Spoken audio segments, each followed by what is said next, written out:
Hi. Today we're going to compare a Marshall Super Lead Mark I to a Marshall Super Lead Mark II. The Super Lead was introduced in 1967 and Mark I went on until 1973 when they switched to Mark II. I'm going to go through the differences in this switch, and we're going to look at how this affected tone and so on. Some of you may know that I did a video many years ago in 2015 actually, where I went through each vintage, or I actually composed or compiled data and knowledge created by other people and some of it myself as well in a video called The Evolution of Marshall Super Lead. So every year from 1967 to 1974.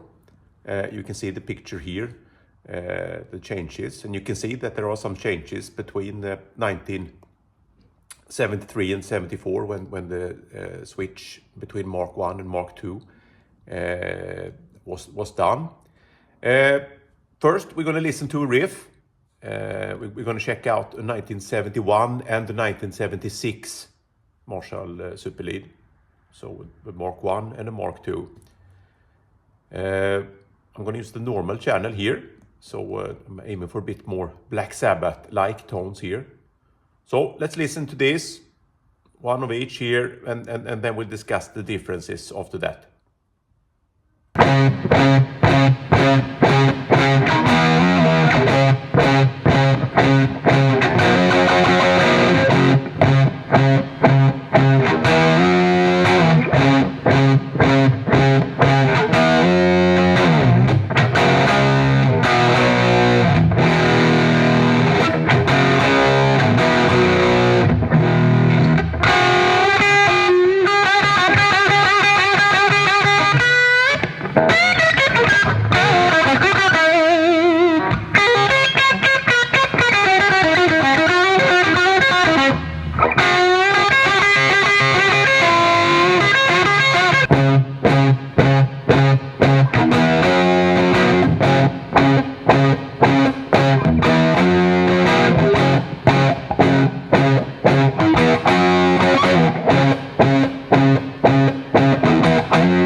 I thought both of these sounded great. I think there was a bit more gain and sizzle in a positive way in the Mark II 1976, and when it comes to the Mark I 1971, I thought the spatial definition was a bit better. It held the sound together a bit better, but I think they're very very similar.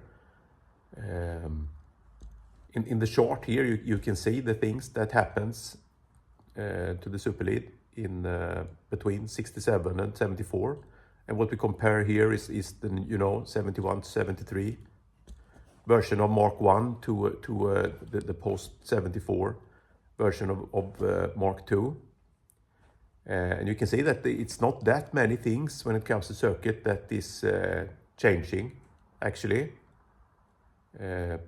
One of the things is that they removed the bypass cap on the cathode of the second preamp tube, which made it less aggressive. But I've actually removed it or I've had help removing it on both my amps here. I I think it makes the amp noisy, so I haven't used it. But that is one of that made them quite different from earlier. People have, in mid 73, when this shift occurred, they also went over from point to printed circuit board, and also, the factory that produced the pulsonic cones in the Greenbacks burnt down. So 73 was the last year having pulsonic cones in the cabs. So anyone that bought the new, in early 74, bought the new, or late 73, bought the new Mark II Super Lead, they would have gotten Creambacks rather than Greenbacks, with R/C1 cones in them.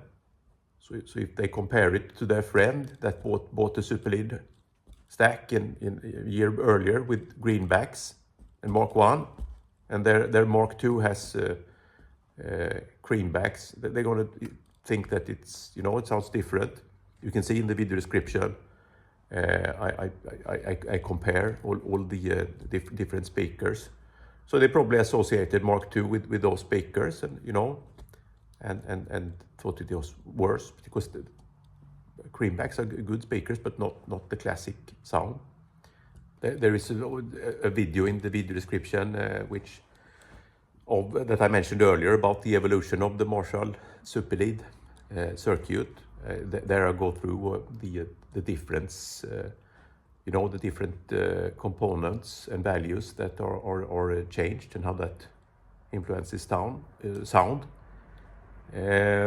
So now we listen to one Black Sabbath-like, more mellow riff, and compare them. So we're going to continue and listen to two bright riffs, one 70s bright riff and one 80s bright riff, and see how they differ there as well. I want to know what you think about these sounds and about these two versions. So let me know in the comments. Cheers.